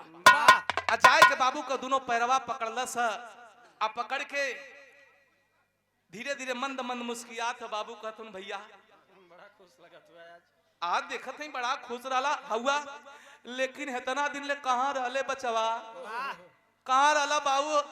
एको हिताई नताई, यहाँ तक कि पटदारन का हिताई नताई नहीं छोड़ली, तू कहां हुआ? गांव के लड़कन से हिताई के लड़कन जो उनकी देश प्रदेश वन बाहर भीतर वन तैसे पता लगौली। गलत पता मत लगावे, अब जान ला कहा जान ली का हई देहिया पे देखा। जब देही पर वर्दी देखलन है बाबूजी, मार्मिक भाव है। देही पर वर्दी बाबूजी देखलन है रामनाथ बिंद जी, तो आंख से आंसू छलछलाए पड़ा। आंख से आंसू छलछला गई भैया। आंख से टप से जो ही आंसू चुअल बा। अब बाबू का गमछा लेके बाबू का आंसिया पूछत, बाबू काहे रोवत हुआ बाबू? कल रे पगला तो के नौकरी ही करे के रहल रहे, तो कोनो दूसरे विभाग में कर लेता भैया, जौने से कि हमार बुढ़ौती में देखभाल भी हो जात। ई कवन पागलपना कवन बचपना है। एक बेटा के तो देश के नामे लिख ही देले रही, लेकिन तू काहे ऐसन कैला? ए चच्चा तू ऐसन काहे कैला भैया, काहे कैला? कलस हम जवन हमारे समझ में आयल, बड़ा हमके महीना मरला। अब हम जवन समझ में आयल तो कैली, हाई तार गोड़ धरत ही जात है। उसकी पोस्टिंग कहाँ हुई? जिस जगह पर बड़ा भाई था देखा उतनी मैं बतौली ना कि दिमाग कतनी मोट रहल, खर रहल। अपने भाइयों से नहीं बतौलस, गल ज्वाइनिंग कैलस, 3 दिन बीत गए भैया। चौथे दिन एक ही बैरक में जब दोनों मिले हैं, जब एक ही बैरक में आमना और सामना हुआ, तो बड़का भाई सुभाष बिंद सोचत हन कि कहीं हमार विनोद तना, लेकिन अगर वो होता है तो जरूर बतौले होत, सूचना देले होत। लेकिन ये है के जो जो करीब अइलन भैया, भाई क्लियर हो गए कि हमार भाई है भैया हो। आखिरकार बड़का भाई छोटका भाई के समझावे लगल कि बाबू का तनी दशा पे ध्यान ना देला, बाबू के ई बुढ़ौती में कवन जिम्मेदारी दे के चलेला। बड़का भैया समझाओ, तुम विराम गीत गल भैया।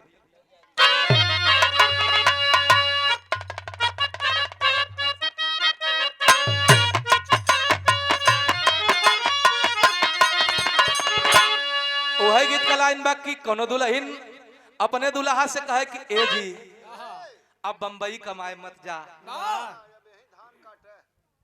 यही गाँवों में काम चलत है, और ना कुछ तो साग तरकारी का दुकान रख के जिंदगी की गुजर बसर हो जाई, लेकिन अब तो बाहर मत जा, हम हमरे नजरी के सोझा रहा। भाई छोटका बड़ा कूढ़ेला कहे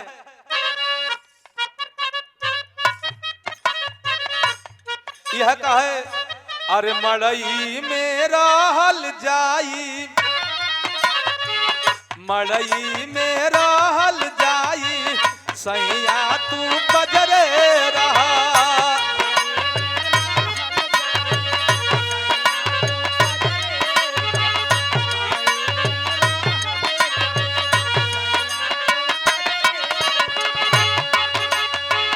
मड़ई में रहल जाई, सैया तू बजरे रहा।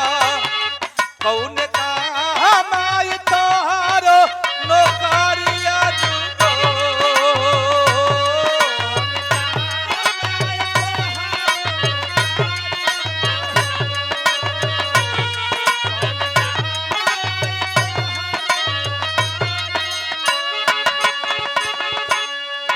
और हमारे घर धर्म के बाबूजी, हमारे गार्जियन जी चौहान पट्टी की धरती से बबू बाबूजी, आपके द्वारा पुरस्कार 251 रुपया, बहुत बहुत चरणों में प्रणाम है। बबू निषाद बाबूजी को बहुत बहुत प्रणाम है। कहना है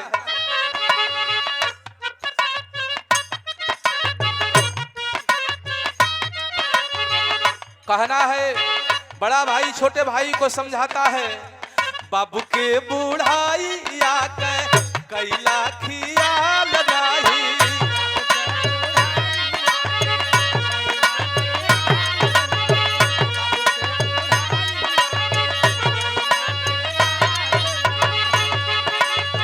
बाबू के बुढ़ाई आके कैला खियाल नाही। ए भैया बाबू के बुढ़ाई आके कैला खियाल नाही, काहे कैली हला फौज में नौकरिया दूगो,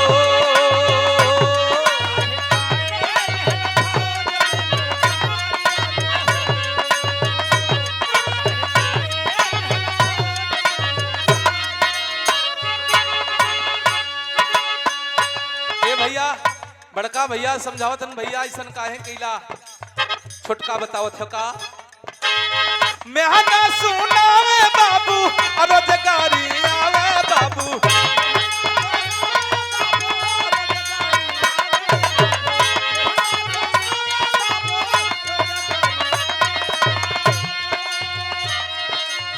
मेहना सुनावे हमके रोजगारी आवे बाबू,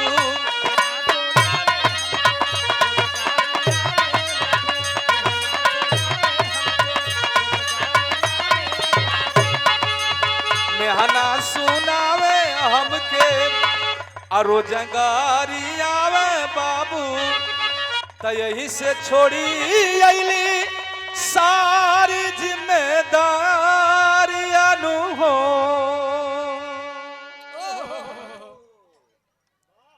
कहे भैया तू ना जनबा, तोरे ना रहले पर बाबू कौन कौन मेहना हमके मारे, बड़ी ताना दे, आ बाबू के बात कलेजा के पार के जाए। बड़का भाई समझावत है उन सुभाष फौजी कल पगला, अरे मतारी बाप के बाप, मतारी बाप के भैया के बात केहू के बुरा लगल रे, जे अपन बा हमके तो के सही रास्ता दिखाई, कहे कि ठीक हो तो ठीक बा, लेकिन तो हमहू कसम ले ली कि हमहू फौजी बन के दिखाई, जितना भैया कमाए के दिले उतना हमहू कमाई। आय हाय बड़ा भाई फौजी सुभाष बिंद समझ गए कि ये मानेगा नहीं, कहे से सनकी है, तो साल 2 साल ड्यूटी कह के और रिजाइन दे के हम ही घरे बैठब, बाबूजी के सेवा पानी करब। ये भैया अब देखें दोनों भाई बड़े मन और लगन से अपनी सेवा देने लगे, सैनिकों में अपनी सेवा देने लगे। कुछ दिन बीता है और कुछ सैनिकों का तबादला होने लगा, यहां से वहां, वहां से वहां बदली होने लगी। और उसी दौरान बड़े भाई की ड्यूटी अब सीमा सरहद से हटा करके ग्रामीण एरिया में लगाई गई। और जब ग्रामीण एरिया में लगा लगल मास्टर चलन हाँ गश्त देवे बदे बिरहा में विदेशिया दो जाने लगल मास्टर।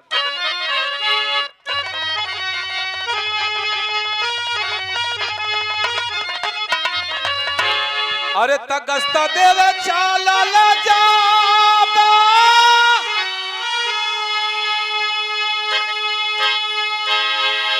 ए पंचो सुबास बिंदन जवाना हो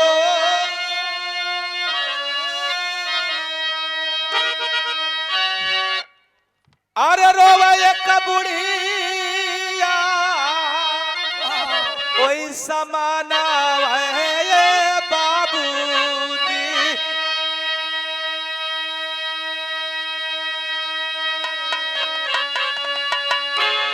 भैया हो 4 सिपाहियों को लेकर के और लीड करते हुए आगे बढ़े फौजी सुभाष बिंद। जो ही गांव में प्रवेश किए बड़ा सा आंगन है और उस आंगन में एक बूढ़ी सी औरत बैठ करके और बड़ी जोर जोर से रोए जा रही है। फौजी सुभाष बिंद खड़े हो गए दरवाजे पर और 2 मिनट तक मौन होकर के देखते रहे। बर्दाश्त नहीं हुआ, वह फौजी जवान पहुंचा और बुढ़िया माई से पूछे लगलन कि माई काहे रोवत हो, क्यों रो रही हैं आप, कौन सी ऐसी दिक्कत है। बुढ़िया माई कल साहेब आप जात रहला अपन ड्यूटी करत हुआ अपन रास्ता देखा, हमारे रोवले गवले से का मतलब है। लेकिन फौजी सुभाष ने कहा मां जिस दिन से इस शरीर पर वर्दी चढ़ी है उस दिन से मैं देश का बेटा हो गया, और जब देश का बेटा हो गया तो तेरा भी तो बेटा ही हुआ ना। एक बेटे को इतना भी अधिकार नहीं है कि अपनी माँ का दुख दर्द जान ले। आए है जब इतनी बात को सुनी हो बूढ़ी औरत तो बतावे लगल कि साहेब सुना।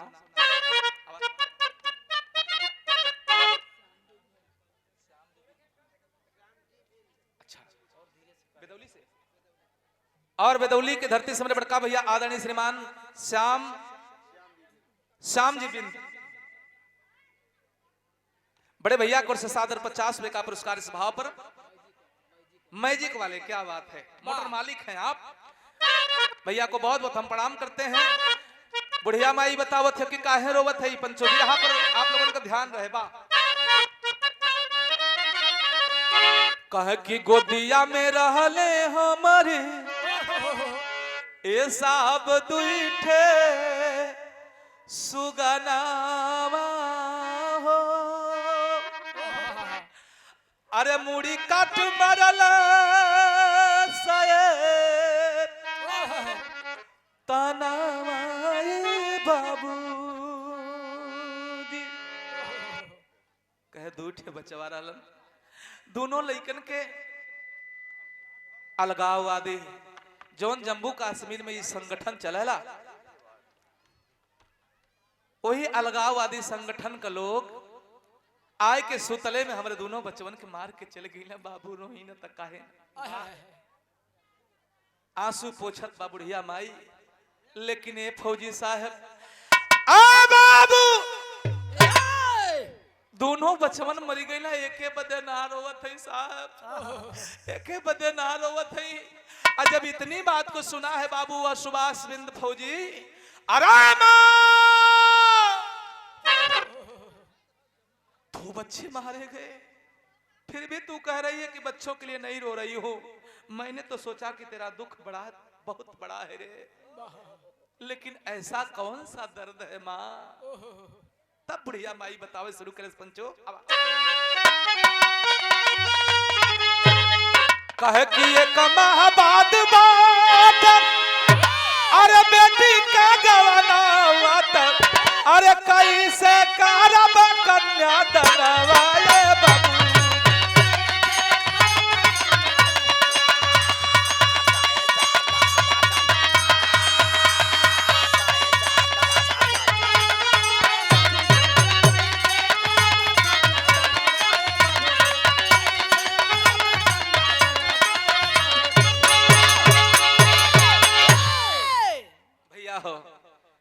बतौलस कि 1 महीना के बाद सयान बिटिया के शादी के दिन पड़ल ह। वाह फौजी जवान कहते हैं माँ क्या लड़का पक्ष को इस बात की जानकारी नहीं, इस घटना की जानकारी नहीं है? बढ़िया माई कल साहब ये है तब मेन दर्द दे वाली बतिये है। वाह ठीक समय पर बड़ी संजोग से बिटिया का शादी तय भइल बा और रखल दिन पर रखल डेट पर उधर से लड़का पक्ष बारात लेके आ जी हैं। आ कोई व्यवस्था ना है। ये दुनिया में जनते न हुआ बाबू के बिटिया का बोझा सबसे बरियार होला, सबसे गढ़ू होला। वाह आज दुआरे से बारात आए के वापस चल जाई और वैसे भी हमरे पास हमार केहू गार्जियन ना है, हम अकेले हैं, विधवा हैं। आया हाय हाय हाय।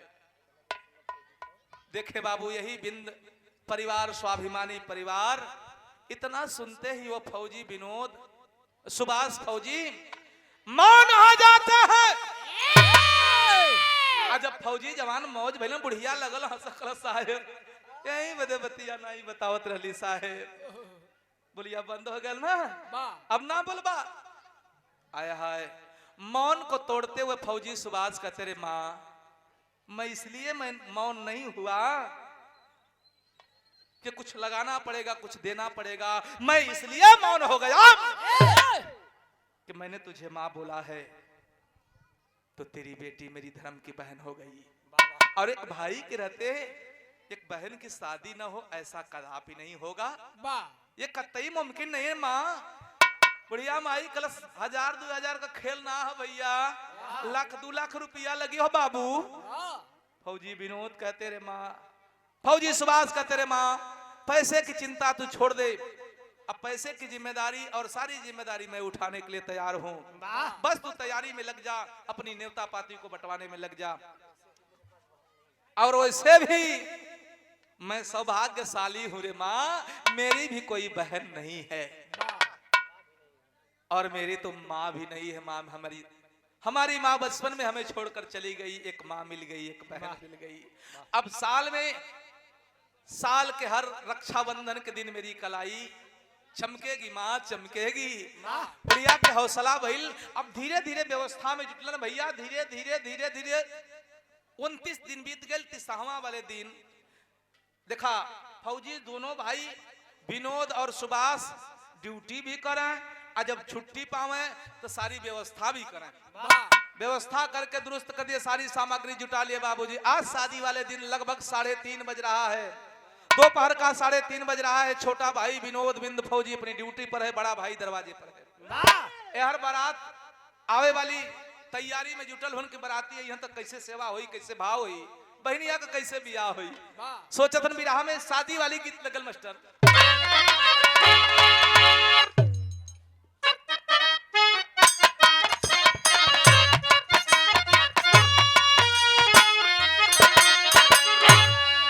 वो है गीत का लाइन बा, अरे झाझर मालवा दिन था वही ये बाबा हो,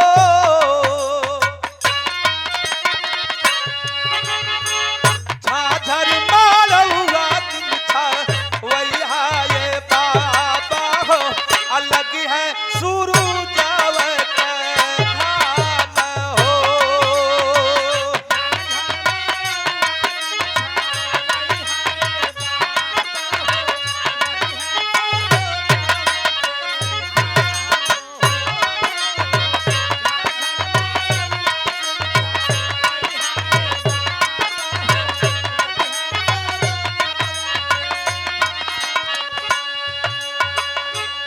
बिरहा को सुनने वाले भैया लोग, बाबू लोग, चाचा लोग, भाई लोग, माताएं और बहनें, ऐसनो बिरहा होला।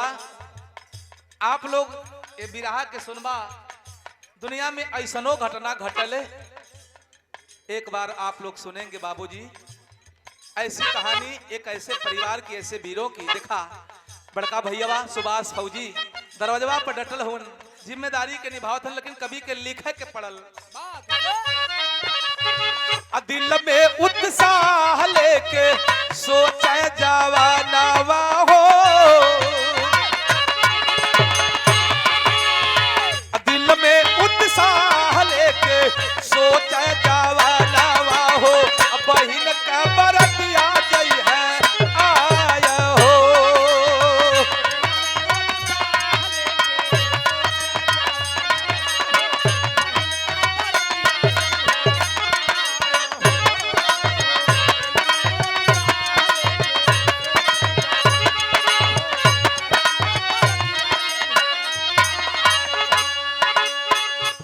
दरवाजे पर यही सोच रहा है फौजी सुभाष बिंद। आखिरकार भैया तबले भैल का आए अलगा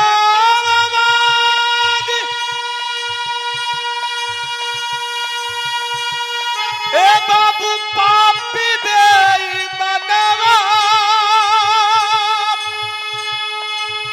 आई तैयार पत्थरा से कइला तू खरा। ए भैया अलगाववादी संगठन जो देश के प्रधानमंत्री नरेंद्र मोदी जी के पहले जबकि धारा 370 नहीं लागू हुई थी उस समय, उसके पहले की घटना है। लेकिन गौर करेंगे वही अलगाववादी 15-16 की संख्या में चेहरे पर रुमाल बांध करके कोई नकाब लगाया है, कोई मास्क लगाया है, कोई गमछा बांधा है, अपने चेहरे को ढके हुए हैं। आए कि बाबू आए अलगाववादी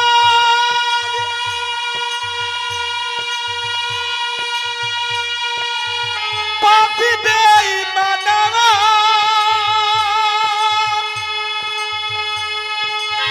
आई तैयार पत्थरा से कइला तू खरा।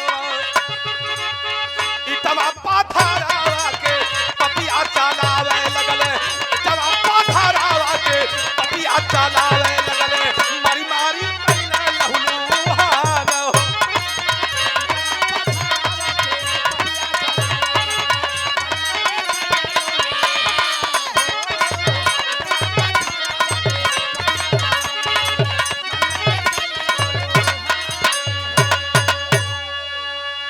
ये देखें भाव को समझते हुए माधोपुर की धरती से हमारे गार्जियन, हमारे मार्गदर्शक, हमारे गुरुतुल्य श्रीमान कल्लू कवि बाबू, आप माधोपुर से सादर 50 रुपया पुरस्कार। बाबू कहाँ हुमन भैया है नहीं? हाँ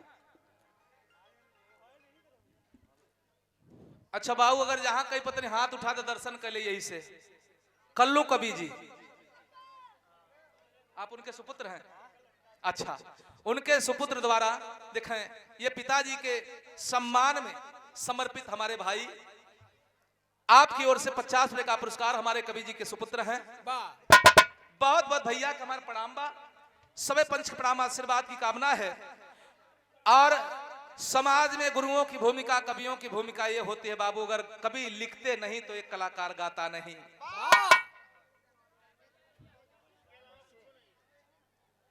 और बेदौली के ऐतिहासिक वसुंधरा से हमारे गार्जियन जी श्रीमान बलिराम बाबू जी, आपकी ओर से सादर 100 रुपया पुरस्कार। बहुत बहुत आपके चरणों में प्रणाम आशीर्वाद की कामना है। लेकिन गौर करेंगे बाबू वही अलगाववादी दरवाजे पर आए हैं। मैं बताना चाहता हूं कि क्यों वो दुश्मनी साध रहे हैं, क्यों कैसा कसर निकाल रहे हैं।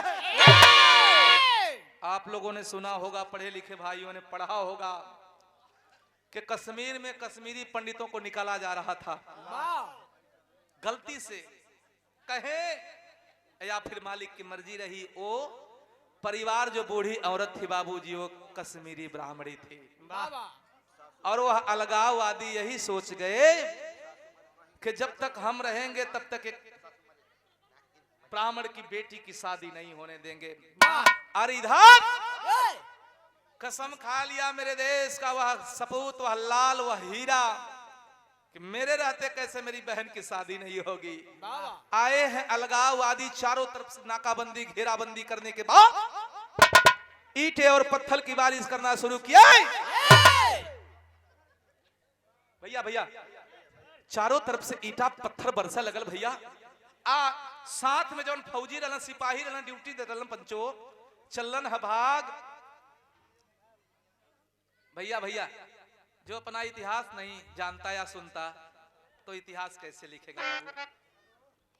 ठीक है, तनी धीरे धीरे हम आप लोगों के रोकत ना है, तन सब धीरे धीरे चाहे और आगे हो जाए। भैया हो चारों तरफ से इतना ईटा पत्थर बरसाए, फौजी सुभाष बिंद को मार मार करके लहूलुहान कर दिए। आप लोगों के दिमाग में एक भी प्रश्न उठ रहा होगा कि उसके हाथ में तो, फौजियों के हाथ में तो राइफलें होती हैं, लेकिन वाह वह देश का स्वाभिमानी बेटा, बिंद परिवार का स्वाभिमानी बेटा सोच गया कि अगर मैं इनके खिलाफ कोई एक्शन लेता हूं तो मेरी बहन की शादी नहीं हो पाएगी। भैया हो AK-47 हाथ में है, लेकिन ईंटे और पत्थर की चोट खा करके बाबूजी लहूलुहान हो गया। हल्ला मच गया कि अलगाववादी आए और एक फौजी को मार करके लहूलुहान कर दिए घायल अवस्था में। भैया हो आप ये खबर उड़त उड़त कहां पहुंचल? चौकी पर पुलिस का नौजवान और सुरक्षा बल के नौजवान, साथ ही साथ एम्बुलेंस की गाड़ी आई है। दरवाजे पर एक बार अशांति का माहौल बन गया।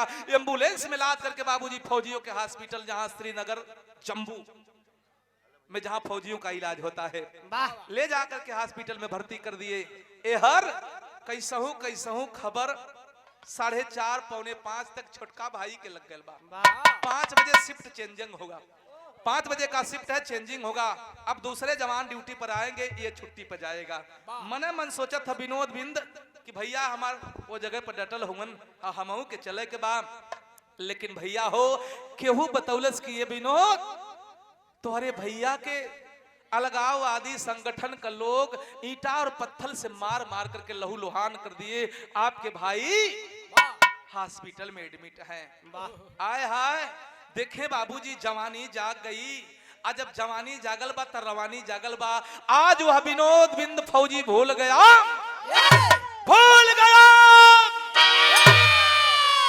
कि मैं अकेले इनसे लोहा लेने के लिए, जो कि एक संगठन है, और मैं अकेला सिपाही, और बगैर किसी आदेश के, बगैर किसी निर्देश के, अधिकारियों को पता नहीं है मैं अकेला चला हूं एक्शन लेने के लिए। लेकिन वह बदले का दीवाना चला है बाबूजी। और गायक पीलू राम बिंद के सुपुत्र अर्जुन बिंद भाई की ओर से पुरस्कार 20 रुपया। भैया के बहुत बहुत नमन।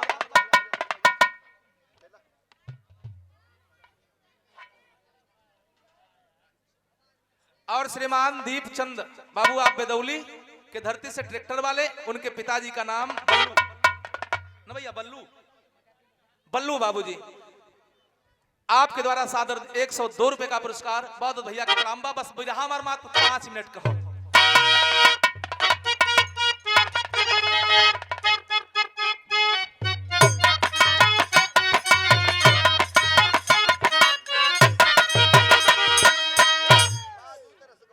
एक गीत के 2 तरह से गावल जाला पंचो।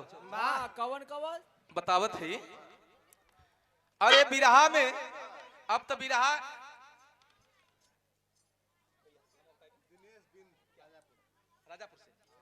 और राजापुर से हमारे गार्जियन जी बड़े भैया श्रीमान दिनेश बिंद जी भाव को समझते हुए वीर भाव पर सादर 50 रुपए का पुरस्कार। भैया के चरणों में नमन है, सभी पंच को प्रणाम है।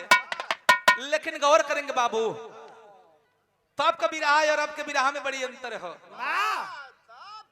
वो जमाने में दादा पंधारी पुद्दी दादा का बिरहा हो,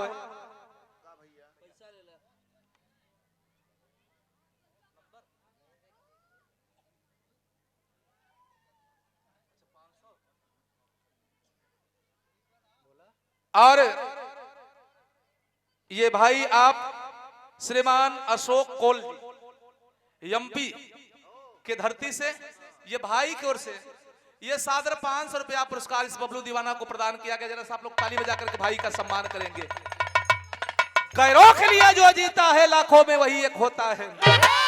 भैया हो अपने लिए तो सब जीते हैं, लेकिन जो समाज के लिए जो जिए, जो देश के लिए जिए, जो कलाकारों के लिए जिए, वैसे दीवानों को मैं बबलू दीवाना नमन करता हूं। अच्छा तो पुद्दी दादा पंधारी दादा का कटाक्ष हो, एक जने मेहरारू बन जाएगी मन से दू दिखाई। पुरानी चीज बतावत है। वो लोगन का तब लेडीज बिरहा में नहीं रही ऑपरेटर भैया, वो लोगन का कटाक्ष हो। कैसे गाँव भैया?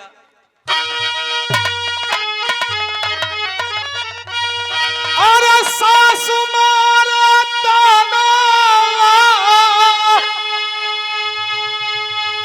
आई नदिया मारे तनावा तनावा हाय हमारे ना, अरे तनावा हाय हमारे ना, अरे हमारे आगे का बिजली तनावा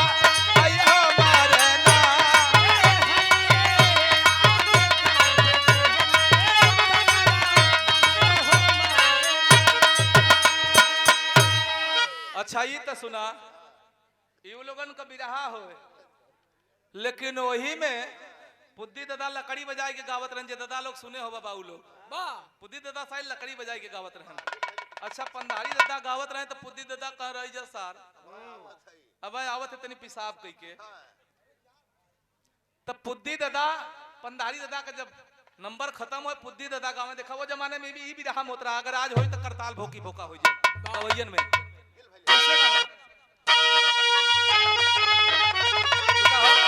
ये वो लोग बतावत है। अरे तोरा में हरिया मरी गई ना पुद्दी दादा गाँव में। अरे तोरा में हरिया मरी गई ना तो इका गऊ में पान धरिया तोरा में हरिया मरी गई ना।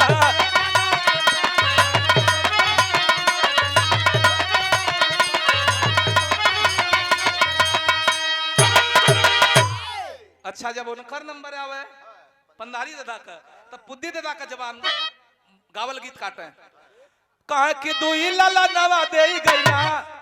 अरे दुई लाला नवा दे गई ना मरी गई ठेंगे से जन नवा दुई लाला नवा दे गई ना।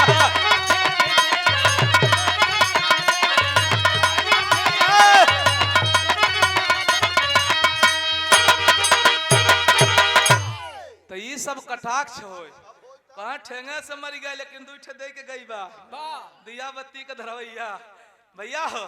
लेकिन जब कसौटी पे होई तो कैसे गाँव भैया आवत तैयारी में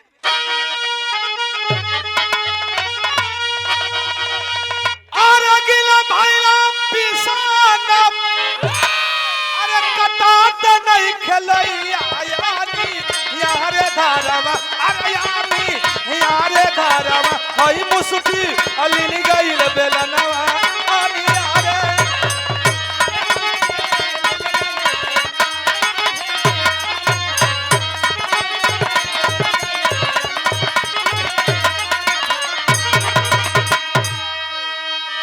भैया हो तो आप लोगन के तनी मौज बदे ए आरती तो के ना कहते भैया लेकिन गौर करेंगे भैया। अच्छा हमसे ज्यादा देखा तू लोग गड़बड़ाते भैया उधर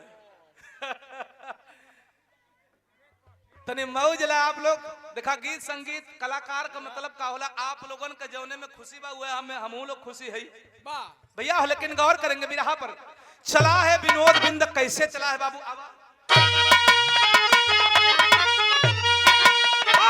खूना उठा खूनावा बीरा पागला कपड़ा अरे तू बना अरे बोला करनिया सन खानावा होई है ना।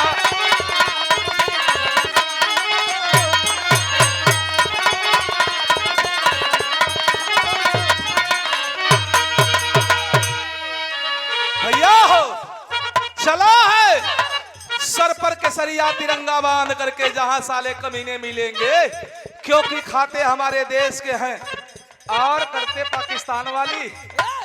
ये हर 15-16 की संख्या में वह अलगाववादी बैठे हैं। जंगल झाड़ी सा एरिया गिरे पड़े मकान खंडर है बैठल हमन बतियावत उनका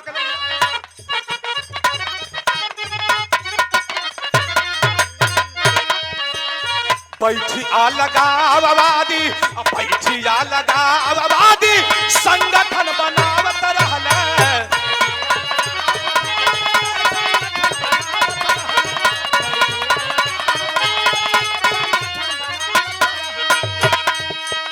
साथे फिर से चाला लगाई साथे फिर से चाला लगाई आई है बतियावत रहले।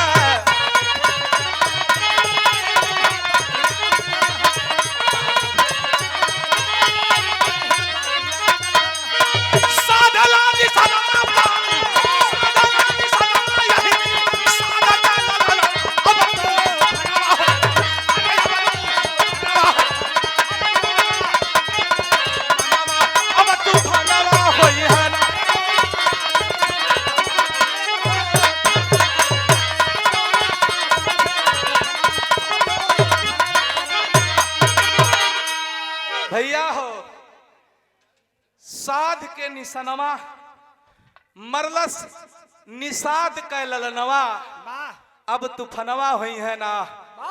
परिणाम की चिंता नहीं किया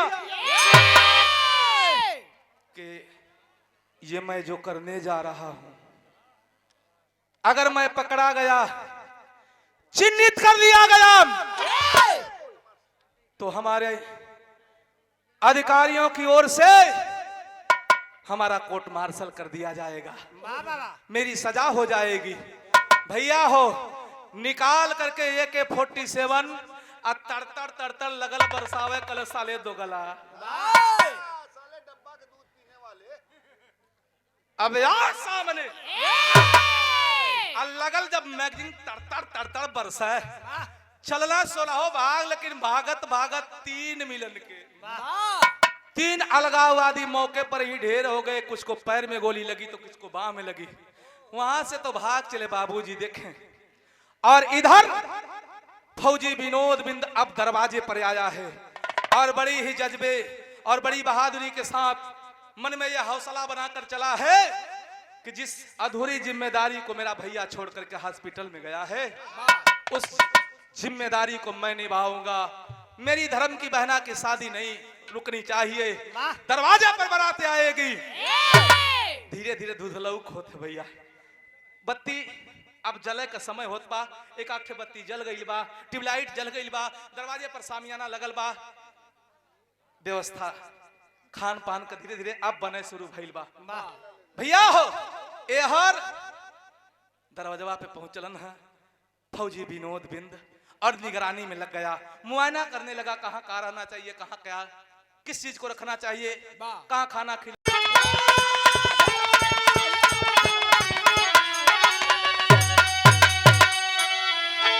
और अच्छे दिन सूरज कभी गुलाब, दयाराम सींचा देश सिपाही।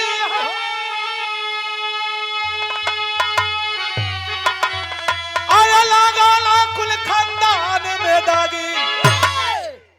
और हमारे महेंद्र भैया अध्यक्ष जी, ये हमारे कवि दादा श्रीमान छेदीलाल यादव जी का सम्मान करे चाहत।